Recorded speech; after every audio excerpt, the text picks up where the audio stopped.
반갑습니다. 여러분들의 투자가 행복했으면 좋겠습니다. 캐시메이커 문서진입니다. 오늘 영상은 뭐 이제 우리 시간으로 내일 새벽이면 결과가 나오는 FOMC 회의입니다. 매번 FOMC 회의를 이야기를 할 때 가장 중요하다, 역대급으로 중요하다, 막 이런 이야기를 했는데 진짜 이번에는 정말 가장 중요합니다. 여러분 아시는 것처럼 지금 SVB 사태가 터지고 CS 문제도 있고 글로벌 어쨌든 은행 문제로 인해 가지고 이게 시스템적인 리스크로 확대되냐 안 되냐, 이 상황에서 연준은 물가를 선택할 것인지 아니면 금융 시스템의 안정을 선택할 것인지, 이게 굉장히 지금 시장이 좀 초미의 관심사잖아요. 그러다 보니까 인제 이 결과가 어떻게 될지, 그다음에 그 결과에 따른 시장의 흐름이 어떻게 될지와 관련돼 가지고도 의견이 좀 분분하고, 그다음에 또 우리 메이커분들은 또 그거와 관련돼서 또 굉장히 궁금해하실 것 같아서 간단하게 한번 프리뷰를 한번 해 보도록 하겠습니다. 제가 항상 CPI라든지 이런 FOMC 회의가 있기 전에 항상 제가 이제 프리뷰를 해 드렸는데, 그런 식이라고 생각하시면 되고 좀 가볍게 보시면 될 것 같습니다. 일단 12월 FOMC 회의를 일단은 먼저 봐야 됩니다. 그러니까 연준은 이제 3, 6, 9, 12 요렇게 4번을 정례 회의에서 이런 이 점도표를 발표를 하거든요. 그러니까 이게 어떻게 되냐에 따라서 연준의 이제 전체적인 금리 전망치가 나온다라고 보시면 되고요. 특히 이번 3월 FOMC 회의 결과에서 이제 이 점도표가 어떻게 찍히냐에 따라서 이거 잘하면 연내 금리 인하도 가능하겠다라는 거, 아니면 야 시장이 지금 은행이 뭐 저래저래 되고 말건 간에 연준은 그냥 마이웨이를 하겠구나라는 거를 좀 알 수 있거든요. 그래서 어떤 포인트를 봐야 되는지 그거부터 한번 살펴보도록 하겠습니다. 일단 12월 달에 경기 전망치를 한번 쭉 훑어보면요. 기본적으로 요렇게 한 0.5, 그래도 인제 침체는 안 온다라고 보는 거죠. 경기 침체는 안 온다라는 건데 요게 어떻게 바뀌었냐가 중요할 것 같아요. 그러니까 이제 연준도 공식적으로 침체를 인정할지 안 할지. 근데 이거는 매우 중요합니다. 왜냐하면 연준이 만약에 침체를 인정을 한다라는 거는 결국에는 금리 인상 속도를 늦추겠다라는 시그널로 받아줄 수 있거든요. 왜냐하면 어쨌든 이번 12월 달은 막 많은 사람들이 내년에는 경기 침체가 올 거야라고 말을 많이 떠들었지만, 어쨌든 연준은 애써 이 외면을 한 거예요. 0.5 정도를 찍으면서 아니야, 흔히 말하는 경기 침체는 안 와라고 한 거죠. 이 말은 그러니까 금리 인상을 계속 할 거야라는 의지거든요. 이거를 이제 볼 수 있는데, 만약에 여기서 혹시라도 마이너스가 찍힌다면, 이게 성장률이 마이너스를 찍힌다면 그러면 이제 연준도 공식적으로 경기 침체를 인정하는 거거든요. 그러면 시장의 상황에 대한 심각성을 받아들이는 거고, 결국은 경기가 침체가 된다라는 거는 인플레이션이 잡힌다라고 생각할 수 있는 거기 때문에 결국은 금리 인하 속도가 완화될 가능성이 있고, 특히 오히려 이렇게 되면 피봇, 우리가 기대하는 피봇이 나올 수 있다라는 거죠. 그래서 중요한 건 경기 전망을 어떻게 보냐가 중요합니다. 근데 이제 미친 척하고 이번에도 패드가 그냥 찍어 이 마이너스 결국 안 찍으려고 막 0.1 뭐 이렇게 내놓으면 참 구차할 것 같긴 한데, 그러면 시장은 별로 안 좋아할 겁니다. 왜냐하면 어쨌든 금리 인상을 멈추고 싶지 않아 하는구나라는 생각을 할 수 있으니까 말이죠. 아무튼 그래서 요것도 좀 중요하다. 평소에는 이거 그렇게 많이 안 중요한데 이번에는 좀 중요합니다. 그다음에 좀 이제 보는 거는 보신 것처럼 이제 전망치죠. 물가 전망치. 이게 이제 얼마나 낮아지냐가 중요한데, 지금 작년 같은 경우에 12월 달에는 3.5를 봤습니다. 3.5 정도로 봤는데 이거는 원래 같았으면 더 올라왔을 거예요. 왜냐하면 아시는 것처럼 1월 달에 한번 물가가 한번 튀었기 때문에, 물론 2월 달 CPI가 낮아진 거는 긍정적이긴 하지만 1월 달에 물가가 한번 튀었기 때문에 원래 같았으면 여기에 대한 수정치는 안 나왔을 것 같은데, 이번 SVB 사태로 인해 가지고 소비의 둔화, 대출 같은 것도 좀 막히면서 심리가 좀 소비 심리가 둔화될 가능성이 높다라는 거. 요것 때문에 조금 낮아질 가능성이 있는데, 이게 얼마나 낮아지냐도 좀 중요합니다. 얼마나 전망치를 낮추냐. 이거 만약에 혹시라도 한 뭐 2.9 이 정도까지 혹시라도 찍어주면, 2.9 찍어주면 그러면 이것도 피봇에 대한 기대감을 할 수 있는 거죠. 그래서 물가 전망치를 또 어떻게 하냐, 이것도 매우 중요합니다. 물론 이거는 제가 또 결과가 나오고 나면 또 당연히 제가 리뷰를 해 드릴 겁니다. 근데 이제 여러분들도 한번 요런 것도, 이런 상황에서 이런 것들을 좀 중요하게 봐야 되는구나라고 또 알고 하면 여러분들은 또 여러분들 이 금융 공부를 하는데도 도움이 되실 것 같아서 제가 이렇게 설명을 드리는 거예요. 저는 근데 실업률은 뭐 그렇게 뭐 중요하지 않다고 생각합니다. 이거는 실업률 포인트는 그렇게 안 중요하다고 저는 생각하고요.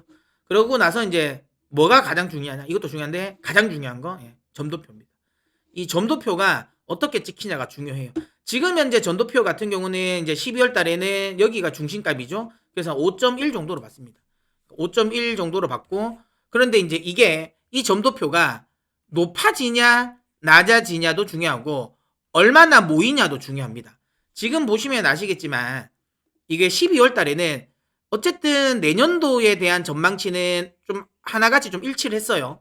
전망치가 하나같이 일치가 됐는데 2024년에 대한 전망치는 모르겠다예요. 어떤 사람은 인하를 해야 된다, 아니다, 여전히 금리는 인상을 해야 된다. 굉장히 좀 혼란스러웠거든요. 근데 이번에는 2024년의 전망치가 상당히 모일 가능성이 저는 높다고 봅니다. 이게 이렇게 분산되는 게 아니라 좀 집중될 가능성이 높고요. 근데 그 집중이 위로 갈지 아래로 갈지가 좀 중요하다. 그 다음에 지금 이 올해의 전망치 같은 경우도 사실은 요게 조금 집중은 되겠죠. 근데 좀 낮아질지 그대로 유지될지 올라가지는 않을 것 같아요. 제정신이 아니고서야. 만약에 올라가면 시장은 폭락하겠죠. 그러면 결국은 이제 그 터미널 레이트 같은 경우가 한 진짜 5.5 원래 시장에서 예상했던 이 5.5까지 갈 수도 있다고 생각할 수 있으니까 피봇은 생각도 기대하면 안 되겠구나 또 한 번 실망을 할 수 있는 거고 근데 저는 점도표는 낮아질 것 같습니다. 그리고 조금 더 많이 모이겠죠. 물론 한두 명의 위원들이 미친 척하고 위에 찍을 수는 있겠죠. 한두 개 정도는 여기 찍히겠죠. 몇 개가 메스터 총재라든지 뭐 요런 사람들은 뭐 찍을 월러 이사 같은 애들은 좀 찍을 수 있어. 근데 그거 아니면 대체적으로 좀 모이지 않을까요? 그래서 어차피 이번에 25bp를 하면 기본적으로 터미널 레이스는 5는 돼요. 그러면 이렇게 나올 것 같아요. 요 언저리에서 밑으로 조금 분산되지 않을까요? 여기에 조금 이제 몇 명만 있고 그러면 여기에 유진된다는 건 올해는 피봇 없다. 동결하겠다. 동결해서 좀 유지되는 그 정도까지다라고 생각할 수 있고요. 요 위로 안 올라가고 요 밑으로 많이 분포되면 시장은 환호할 가능성이 높습니다. 그러면 올해 피봇에 대한 기대감이 있으니까요. 그래서 어쨌든 이번에 보는 이 점도표가 어떻게 찍히냐도 굉장히 중요하다. 이렇게 보시면 될 것 같습니다. 자, 그러면 시나리오별로 어떻게 시장이 움직일까와 관련된 부분인데요. 요거는 명확합니다. 제가 앞선 그러니까 이번 주 일요일이었죠. 그러니까 지난주 일요일 날 라이브에서도 이야기 드렸지만 우리는 선택지가 되게 좋다. 예전에는 그러니까 독약이랑 탄 음식, 독약과 탄 음식을 중에 하나, 독약은 좀 그렇고 뭐 제가 그때도 말했지만 제가 똥이라고 이야기는 했거든요. 그러니까 라이브라서 그냥 말했는데 이거 녹화인데 똥이라고 이야기하기 좀 그렇네. 아무튼 그래도 비유가 좀 제일 좋으니까 편하니까 쉽게 이해하실 수 있으니까 예전에는 똥이냐 아니면 이 탄 음식이냐 이 두 개의 선택지였어요. 둘 다 먹기 싫죠. 그래도 똥은 먹으면 진짜 이거는 안 될 것 같으니까 그게 이거였잖아요. 예전에 선택지는 50bp 인상이냐 25bp 인상이냐 이거밖에 없었어요. 선택지가. 근데 지금은 다행스럽게 똥은 없어졌어요. 선택지가. 50bp는 안 하겠죠. 근데 이거 물론 모르겠습니다. 단정 지을 수는 없겠죠. 여기서 만약 50bp 하면 다 죽자라는 거거든요. 사실 다 죽자라는 거기 때문에 안 할 것 같긴 해요. 근데 만약에 하면 그때는 진짜 다 도망쳐야 됩니다. 뭐 채권이건 뭐 주식이건 다 필요 없습니다. 그냥 일단 다 도망가야 돼요. 일단 그때는 골드도 박살납니다. 예. 그러니까 그때는 그냥 다 도망가야 됩니다. 다 도망가야 되는 거고. 이거 나 도망간다. 예, 도망간다고 봐야 되는 거고. 아무튼. 그래서 이거는 근데 가능성이 없다. 그러니까 일단 우리의 선택지는 똥은 하나 날아갔어요. 그럼 지금은 뭐다? 탄 음식이랑 그나마 이제 간이 안 된 음식 정도. 그러니까 선택지는 좋은 걸 받아들인 거죠. 그러니까 동결이냐 25bp냐만 남은 거라고 저는 보거든요. 근데 이제 동결을 하면 시장은 안 좋아할 가능성이 높다라고 하죠. 근데 저도 일단 그럴 것 같습니다. 그러니까 동결을 하면 장기적으로는 조금 더 버블은 나올 수 있는데 지금 동결을 하면 시장 입장에서 시장이 좀 잘못된 시그널을 받아들이겠죠. 뭐야 이렇게 되면 인플레이션을 잡을 의지가 없네. 그 다음에 그만큼 심각한 거야 라는 거. 그러면 오히려 이거는 역효과를 낼 수 있겠죠.